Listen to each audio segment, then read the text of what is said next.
नमस्कार, मी ऋषाली यादव सारंग। या बुलेटिनमध्ये आपण बातम्या विस्ताराने पाहणार आहोत। लोकसभा निवडणुकीमध्ये वोट जिहाद पाहायला मिळाला असं म्हटलेलं आहे देवेंद्र फडणवीसांनी। धुळ्याच्या जागेवर मालेगावच्या मतांमुळे परिणाम झाला असं फडणवीसांनी म्हटलंय। संघटित मतदानामुळे काही लोकांना आत्मविश्वास वाढलेला आहे असं देखील फडणवीसांनी म्हटलंय। तर वोट जिहाद म्हणजे काय हे फडणवीसांनी सांगावं असं राऊतांनी विचारलंय। सारखी जागा ज्या जागेवर 6 विधानसभेपैकी 5 विधानसभेमध्ये 1,90,000 मतांनी पुढे असलेला उमेदवार केवळ मालेगाव मध्य या एकाच विधानसभेत 1,94,000 मतांनी मागे जातो आणि 4,000 मतांनी निवडणूक हारतो।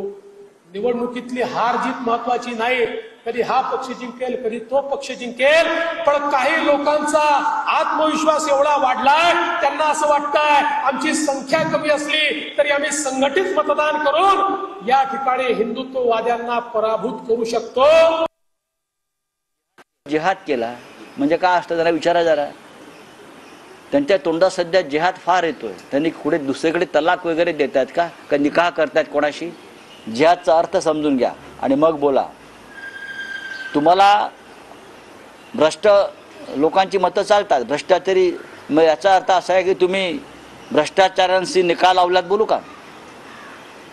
70,000 कोटीचे घोटाळे, एकनाथ शिंदेचे घोटाळे, 40 आमदारांचे घोटाळे, या सगळ्या भ्रष्टाचारांना तुम्ही आपल्याबरोबर घेतलं, मग तुम्ही त्यांच्याशी निकाल लावला सांगू का?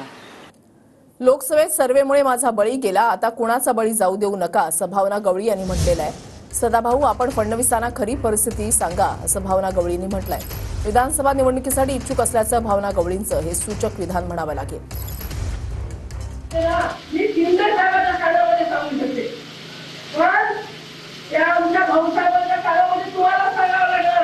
भाऊ ही परिस्थिती आहे आणि आम्ही असं केलं पाहिजे, त्यामुळे आमचा आमदार या ठिकाणी निवडून येऊ शकतो। आणि ती जी काही जनतेची इच्छा आहे, भावना आहे, जी काही मागणी आहे, आणि त्याचबरोबर या ठिकाणी जे काही सर्वे आहे, मग एक कृपाकडून तुम्हाला सांगते, त्या सर्वेमुळे भावना गवळीचा बळी गेला, आता काही बळी गेल्याचा कोणाचा काही जाऊ देऊ नका। मोदी शहा राज्यामध्ये आले की उद्योग बाहेर जाणार अशी भीती वाटते असं राऊतांनी म्हटलंय। मोदी शहांच्या दौऱ्यामध्ये राज्याच्या लुटी संदर्भात निर्णय होतो। फडणवीसांपासून भाजपचे सर्व नेते कुचकामी म्हणून शहा राज्यामध्ये बैठका घेतात। देश वाऱ्यावर सोडून गृहमंत्र्यांना राज्यामध्ये ठाण मांडून बसावं लागतंय अशा शब्दात संजय राऊत यांनी टीका केली आहे। किंवा मोदी महाराष्ट्रात आले की आम्हाला भीती वाटते, काहीतरी महाराष्ट्रातला एखादा उद्योग या राज्याबाहेर जाईल किंवा काहीतरी महत्त्वाचा भूखंड अडाणीच्या घशात जाईल, त्याची तयारी करायला हे लोक येतात का? कारण अमित शहा आज येत आहेत आणि काल 210 एकर जमीन मिठागरांची ही अडाणीला द्यायचा निर्णय झाला। त्या जमिनीचं मोजमाप करायला येत आहेत का? व्यवहार वगैरे पाहिला? आम्हाला भीती वाटते हे दोन प्रमुख भाजपचे नेते इथे आले की महाराष्ट्राच्या लुटी संदर्भात काहीतरी निर्णय होईल। नरेंद्र मोदी किती वेळा आले आतापर्यंत? मेट्रोचं उद्घाटन पुण्यातलं त्यांनी 6 वेळा केलं, एकाच मेट्रोचं। अमित शहा वॉर्डामध्ये बैठका घेतात, गृहमंत्री, देशाचे गृहमंत्री। म्हणजे याचा अर्थ असा की या राज्यातला भाजपा कुचकामी आहे। देवेंद्र फडणवीस पासून त्यांचे इतर सगळे जे नेते आहेत ते कुचकामी आहेत।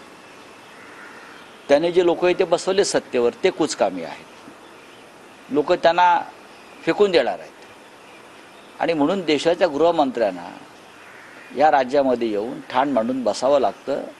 देश पुढच्या बातमीकडे वळूयात। राज्य सरकारकडून नव्या महामंडळांची निर्मिती करण्यात आली आहे। आतापर्यंत तब्बल 20 नव्या महामंडळांची भर आता पडलेली आहे। नाराज आमदारांना खुश करण्यासाठी महामंडळाच्या संख्येमध्ये वाढ करण्यात आल्याची माहिती मिळते।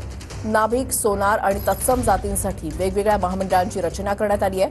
आचारसंहितेच्या तोंडावर महामंडळांना निधी किती मिळणार याबाबत शंकाच आहे। नवरात्रीच्या काळामध्ये 3 दिवस मध्यरात्रीपर्यंत गरबा खेळता येणार आहे। नवरात्रीमध्ये 3 दिवस मध्यरात्रीपर्यंत लाऊडस्पीकर वापरण्याची परवानगी आहे। उर्वरित दिवसांमध्ये रात्री 10 वाजेपर्यंतच लाऊडस्पीकरला परवानगी देण्यात आली आहे।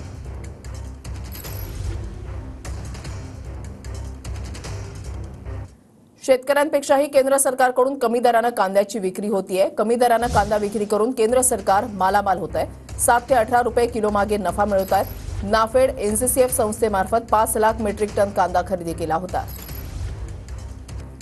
बबनराव शिंदेंना आमचा विरोध आहे, पवार गटाच्या औदुंबर देशमुख यांचे वक्तव्य आहे. बबनराव शिंदेंना पक्षामध्ये घेऊ नये असं औदुंबर देशमुख यांचं म्हणणं आहे. शेतकऱ्यांच्या मुलाला उमेदवारी द्यावी अशी मागणी औदुंबर देशमुख यांच्याकडून करण्यात आली आहे.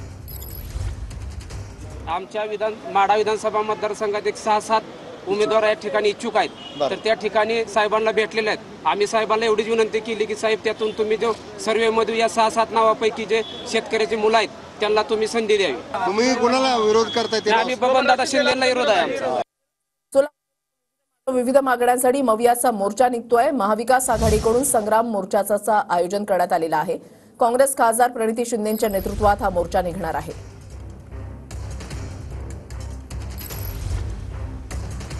काँग्रेसच्या खासदार प्रणिती शिंदे यांच्या नेतृत्वामध्ये हा मोर्चा जो आहे तो निघणार आहे. सोलापूरमध्ये शेतकऱ्यांसाठी महाविकास आघाडीचा हा संग्राम मोर्चा निघतोय. शेतकऱ्यांच्या विविध प्रश्नांवरून या मोर्चाचं आयोजन करण्यात आलेलं आहे.